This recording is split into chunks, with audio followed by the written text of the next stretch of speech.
All right. Well, perfect. So thank you all again for joining us. We're really excited today to have one of my favorite people at Ulman, Jules Giard. She is fantastic. She's also a fellow New Englander, which is also a huge plus. But we're really excited to have Jules come on today and talk about the physical activity and the importance of physical activity throughout the cancer journey, as well as our unbelievable program, our Cancer to 5K. So, Jules, I will let you take it over.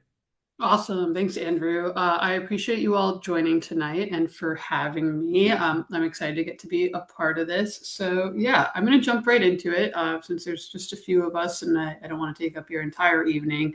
But we're going to start with a 5-minute video, so bear with me. But it'll just give you an overview of Cancer to 5K and what Ulman does. Um, just a little like caveat to this video is that it is with our old branding. It's from 2017. So when they say UCF, they mean Ulman Foundation, and we're not the Ulman Cancer Fund anymore. We're Ulman Foundation. So just got to add that in there. And now I will share my screen. What's happening? There we go. Okay. We'll just do the entire screen. All right. Can you all see this video? Yes, we can. Oh, perfect. Okay. And let me know if you can or cannot hear it. Nobody has the same You can hear it. story, no one has the same experiences, but we can all at least relate in the fact that at one time we did feel alone and we did feel that we felt like no one else could ever understand how we were feeling. It is like your whole world gets turned upside down. I sometimes describe it as being sort of dunked underwater in a river, feeling like you have very little control over the situation. It's very disempowering and scary. Running together, I just feel like there's like a unity with it, so that we're kind of all in it together rather than as an individual. Hi everybody, welcome to the 2017 spring season for the Fall Cancer 5K team. A lot of returning faces, but a lot of. When I was taken back for surgery, I didn't know that this was going to be happening. It was an emergency thing. When I woke up, they laid it out. Here's your diagnosis. This is your treatment plan. I wasn't really given any information on being 23 and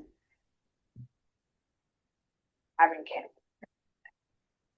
About 20 years ago, when the Ulman Cancer Fund was first founded, we found that there weren't many resources for young adults specifically impacted by cancer. It tends to focus on either children or older adults. So I was surrounded by people typically 2, 3, 4 decades older than I am. You know, the groups that they pointed me to were groups with women that were in their 40s and 50s, and then 23 showing up. So the Ulman family first founded UCF. We came across Holly Shoemaker, who at that time was diagnosed with stage 3 melanoma. She was ready to run the Marine Corps Marathon, and through her treatment, she was determined to get that done. So with the help of a doctor and a few friends who she called Sherpas, she was able to train and cross the line of the Marine Corps Marathon.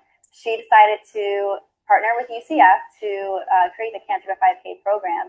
I was diagnosed about 3 years ago with stage 2 breast cancer, and I was 38. I had a 3-year-old. It was a big shock.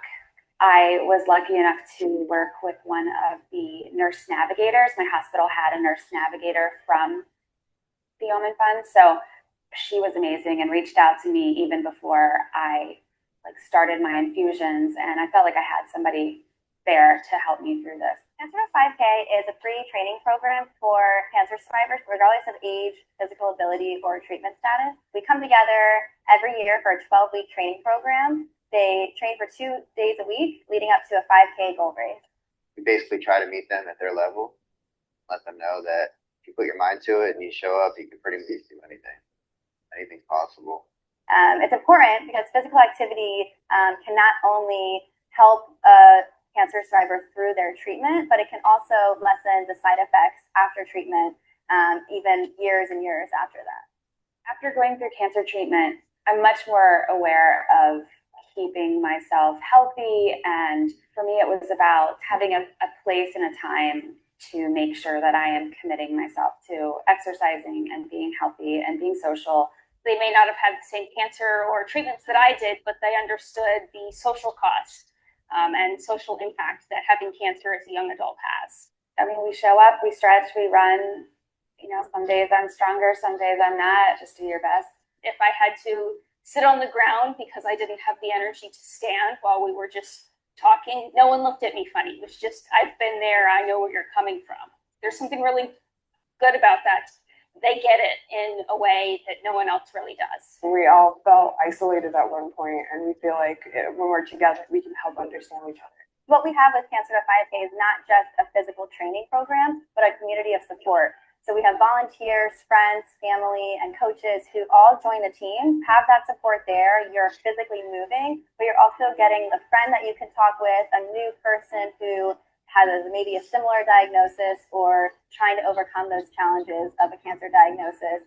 And then you also have that environment where you can have those conversations if you want to.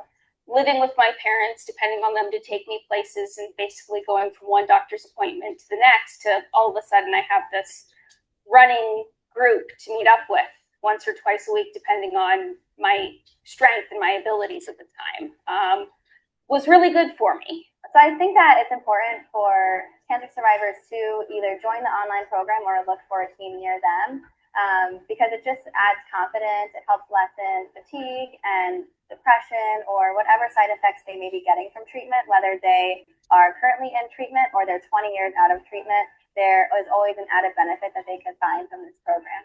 Hearing other people's stories and knowing that your own personal struggle, that everyone else had different struggles, being together and running together and talking about it, at least someone understands. All right.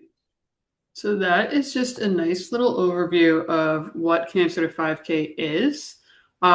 We've changed since then, so there's certain terminology that we don't use anymore, and we're in different states. We have a lot more participants. So, I mean, that video was taken, 9 years ago, and we're up to having 400 participants across the country. So the need for a program like Cancer to 5K is really, really there. And Ulman is happy to step in and help provide a physical activity community support group. So with that, I will continue sharing.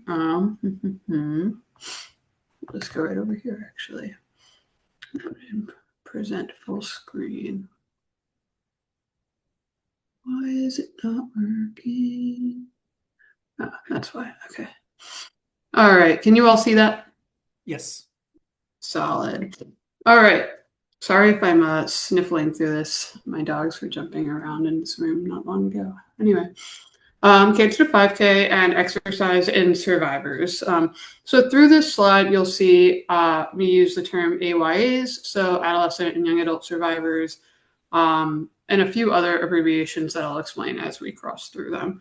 But Ulman and most oncology-centered orgs define survivors as anyone who's impacted by cancer. So from the moment of diagnosis to and through treatment, and into post-treatment, pretty much everything. So any time from when you're diagnosed, you're considered a survivor. So just keep that in mind. So just a brief overview. We're going to talk about the power of movement and community. Two things that Ulman has been really, really strong in, and how they shape the young adult cancer community and what survivorship looks like for them.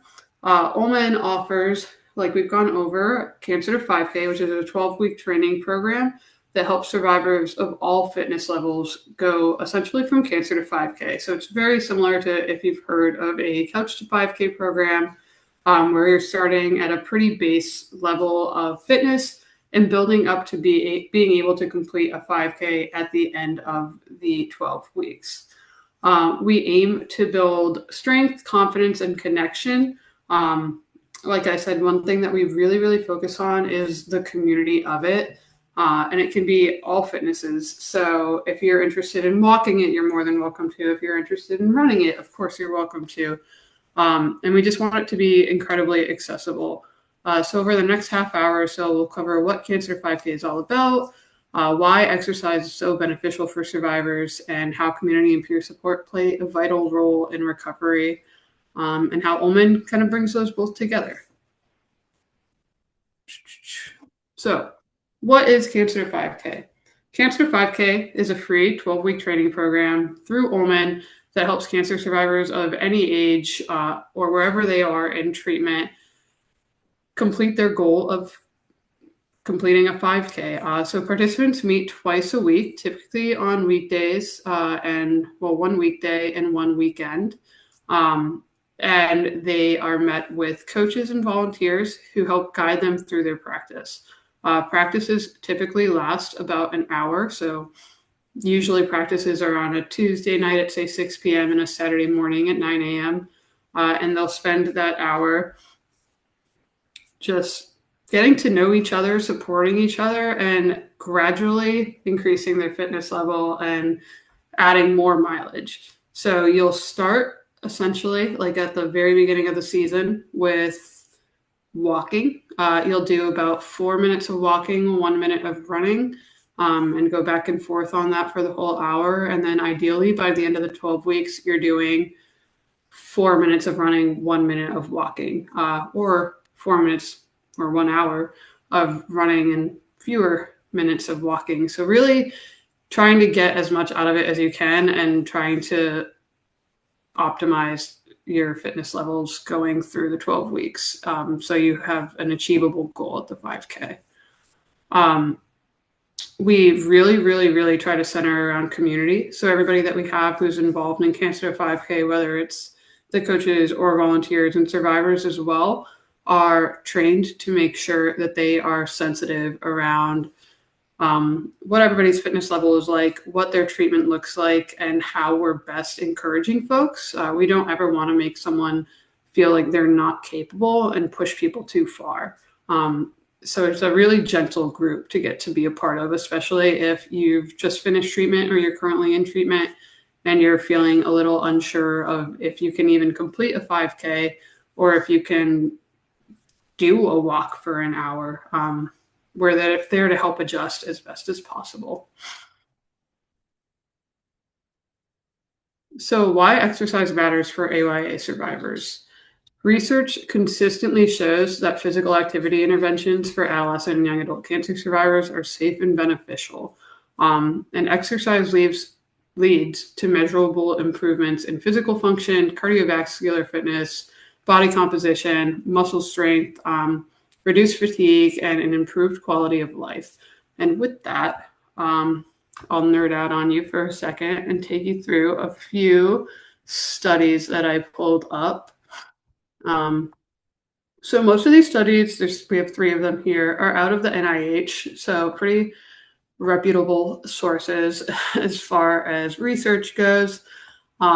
This study is essentially them trying to promote physical activity in young adults and survivors using adaptive feedback strategies. So they do a bit, in this study, did a little bit more of a prescription-based physical activity.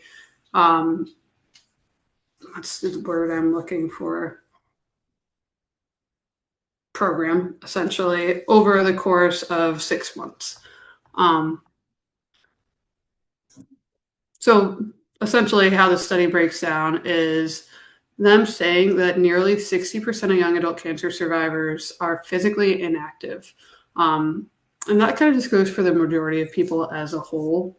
A lot of people are not very physically active, but when you have various morbidities, such as a cancer diagnosis, it is even more important to stay active or be active.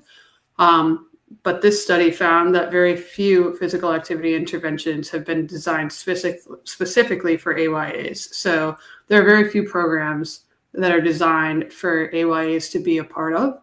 And that's kind of where Cancer 5K steps in and helps alleviate that and gives AYAs a resource to try to get back into their fitness and get back into shape while feeling safe in an environment to do so.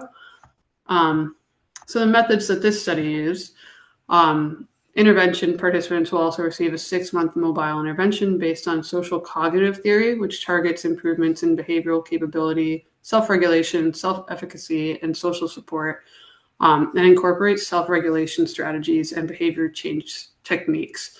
So essentially what they're doing here is trying to teach how to be physically active and change the mentality of resting, sitting, maybe scrolling on your phone, and trying to encourage folks to get up, go for a walk, and take initiative themselves. But that's hard to do when you don't have community.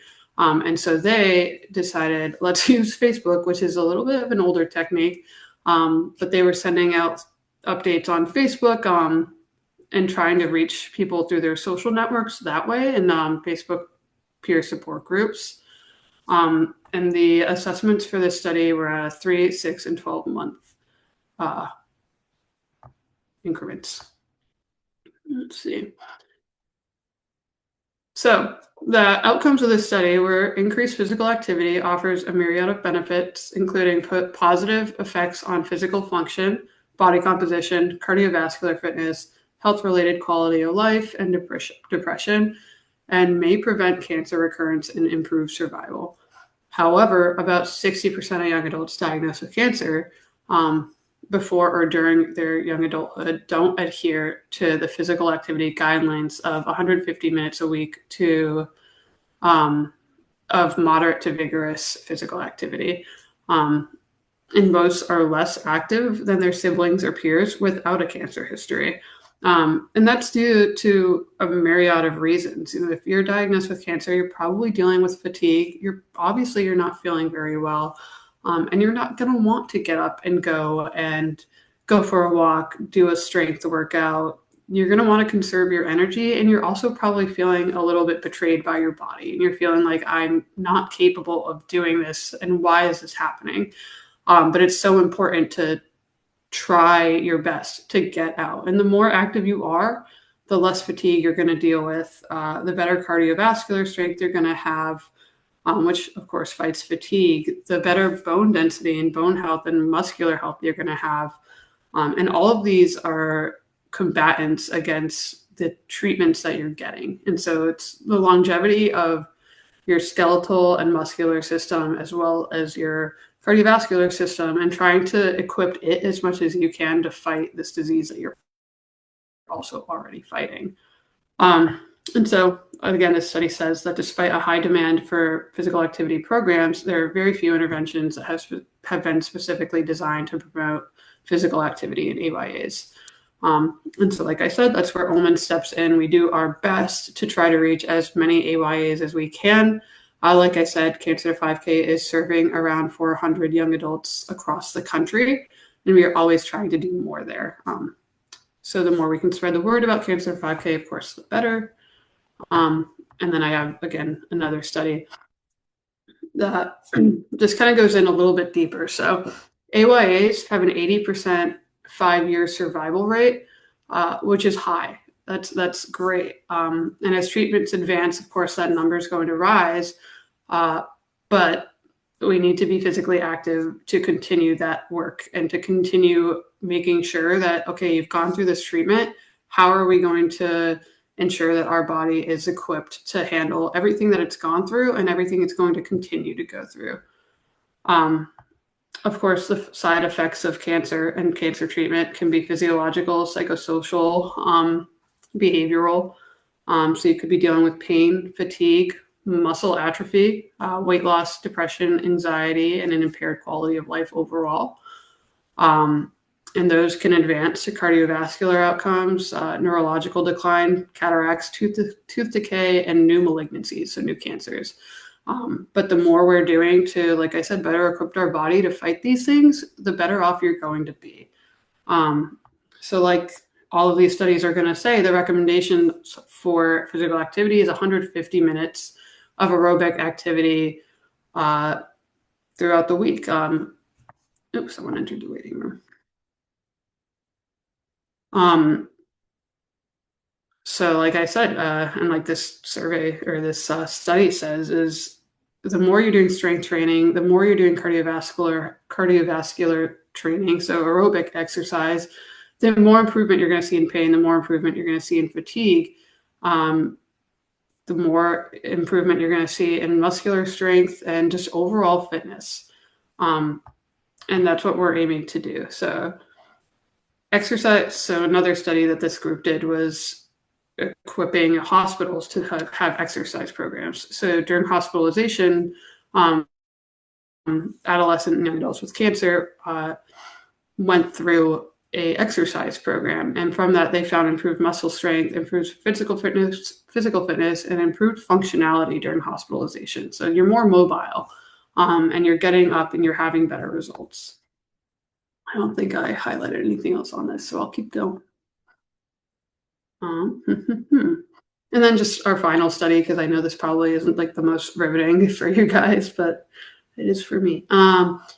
In 2020, so this is a relatively new study, 19.3 million new cancer cases were diagnosed. And of course, that's not all AYAs, that's just kind of generally across the board.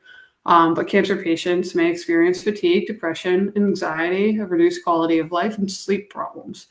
And aerobic physical activity and anaerobic physical activity help equip you, like I've been saying, to combat those and help, of course, help with your sleep. You're going to be a little bit more tired if you're working out. Depression. I mean, for cancer patients and people who don't have cancer alike, physical activity is proven to support depression and anxiety, and fatigue. It's a little bit like Newton's first law, where objects in motion stay in motion. And of course, when he came up with that, he wasn't talking about physical activity. But the more active you are, the more active you're going to continue to be and be able to be, versus if you're an object at rest, you're probably going to stay at rest. And so we're going to try to fight that by engaging in physical activity and also engaging with our community. And that's where Ulman steps in. Physical activity improves quality of life. It increases aerobic fitness. It has a positive influence on mental health. It reduces the side effects of cancer treatment, fatigue, mortality. And of course, all of this is dependent on the type of cancer that you have, and the range of physical activity you're able to do.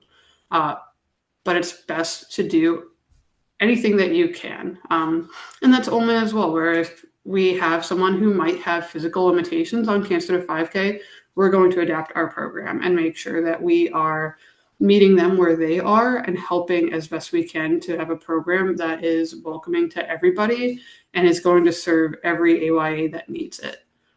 And then just same findings that although there are many research papers about the benefits of physical activity in cancer patients, physical activity with treatment is rare. And as many as 35% of cancer survivors or older, 18 years and older, report not being physically active, and only about 7% of cancer patients perform adequate exercises. And again, that's where Ulman steps in. We're kind of founded in fitness, and we have continued in fitness and want to break that barrier down as best we can. And so I will stop being boring with all of my, oh my God, leave all of these academic articles and come back to you guys. But anyway, exercise isn't just safe for survivors, it's one of the most effective tools for recovery and long-term wellness. So like I said, the more active you are, the more active you're going to continue to be. And we're building that strength to continue combating everything that your body is going through. Cancer patients deal with a lot of very specific morbidities. So they have cachexia, which is a skeletal muscular atrophy. Lymphedema, you see a lot in breast cancer patients, where the body swells and retains water, especially in limbs. Neuropathy, so nerve damage, often in the hands, in your fingers and your toes. And then osteoporosis, so a lack of bone density. And the more we're doing strength training and the more we're training the body to respond to strength training and cardio workouts, the better you're fighting against these types of morbidities that cancer patients tend to have or are more susceptible to. I won't force you through another one of me looking at an academic article, but more on why exercise matters. AYAs experience motivation, improved mood, and empowerment through exercise. So you're going to feel better overall. You're going to feel better. It's just like if you go for a run outside, you come back and you're like, wow, I really did that. And that's great, especially if you are dealing with something like cancer and you're probably going to be pretty down on yourself. Having those opportunities to introduce something that is inherently uplifting is going to be great. Regular activity helps address long-term side effects of treatments, like I said, such as decreased endurance, neuropathy, and muscle loss. Supports a smoother return to daily life. And beyond physical, movement helps survivors reconnect with their bodies, rebuild their confidence, and take back ownership of their health. You've gone through a lot where you've kind of lost your individuality. You're doing everything that doctors are telling you to do and what your body's telling you to do, and having to rest and having to do all of these things, where going out and going for a walk, going for a run, lifting gives you some agency and control. And having a sense of control through all that you're going through is so important. And so just a few photos here. I'm sorry they're so small. But this past year, we had our Cleveland Cancer to 5K team. It's their second year, and they had one of the biggest teams in our program. So they had, I want to say, 30 survivors of the 50 people that they had on their team, which is huge. And those are all young adults. And then every year, Ulman takes part in CancerCon, which is a cancer conference for young adults, and it travels across the country. And we do a fun run. So we invite anybody who's at the conference to come and meet us outside the hotel. We do a 2-mile loop. And it's a really sweet moment. We get to spend an hour with young adults from across the country who are strangers and join us just to run together. And it's always a blast. And they are all cancer survivors. So it's really sweet to see them engaging in community in this way of running. And it's so easy to run and have a conversation, or walk and have a conversation. Kind of breaks down those walls of it feeling awkward to meet new people. Why community and peer support matters. So social support is critical for adolescent and young adult cancer survivors. Higher perceived support is linked to better self-esteem, social reintegration, and overall well-being. And we see that in our programs every single day. We see people coming to Ulman House and having the opportunity to meet other young adults who are going through something similar, and just being able to talk to their peers about this experience that they're having, that if they were back home and say at their high school, they're probably not meeting that many other young adults who have been impacted by cancer. And Cancer to 5K does the same thing, where here's this group that meets twice a week that you know is going to be a group of young adults that all have been impacted by cancer in some way. And you can talk about any of that experience and know someone's going to understand. You can show up and say, God, I had chemo last week and I feel like shit. Or my lymphedema is really killing me. What compression sleeves do you use? And get recommendations and just have somebody who's going to listen to you. Peer support interventions among cancer survivors have been shown to improve coping, reduce loneliness, and increase hope and empowerment. And studies have shown that the more hope you have and the less lonely you are, the better the outcomes you're going to have in treatment, which is crazy to think that something that is almost entirely physical, right? A cancer diagnosis is going to be impacted by what your mental health is like and what your community is like. But someone who has a better community, who has more community, is probably going to be up, moving around, and engaging more, and not getting lost, not staying in their room, and not feeling depressed. And so creating that community is exactly what Cancer to 5K does. And there's no pressure around it. If you can't run a 5K, that's totally okay. We're here to welcome anybody. And young adults are at a unique life stage. You're forming your identity. You're probably returning to school or work, or just going to school, just starting college. And you're trying to build meaningful relationships, and all of that is disrupted by cancer. And so talk about your community getting pulled out from under you. You're going to college and suddenly you're diagnosed with cancer, or you're about to graduate high school and you're suddenly diagnosed with cancer. And where are you going to turn? And Cancer 5K is there to catch those people. And so exercise programs embedded in supportive communities like Cancer 5K provide both the physical and social scaffolding for recovery. We're going to keep going here. So Cancer 5K fosters community by pairing survivors with volunteers, offering group practices and shared milestones, as well as social media and team engagement. And so studies show that if you have a goal going through cancer treatment, you're probably going to have a better outcome. And not saying that it's going to like make everything perfect 100%, or that it's going to negate treatment. Of course, you have to do those things, but having something to look forward to. And so that shared goal of everyone on your team completing a 5K with you, and having folks who are there and trained and know how to interact with you. You know, sometimes having a cancer diagnosis can feel a little bit like you're the black sheep, or you're standing there and everyone's afraid to like talk to you. But that's not going to happen in Cancer 5K. Everybody is going to act very normal, which is how we should act all the time. And then just from a survivor who's in the program, is running through the finish line made me realize that I'm so much stronger than I imagined. And so really reclaiming your identity and your strengths.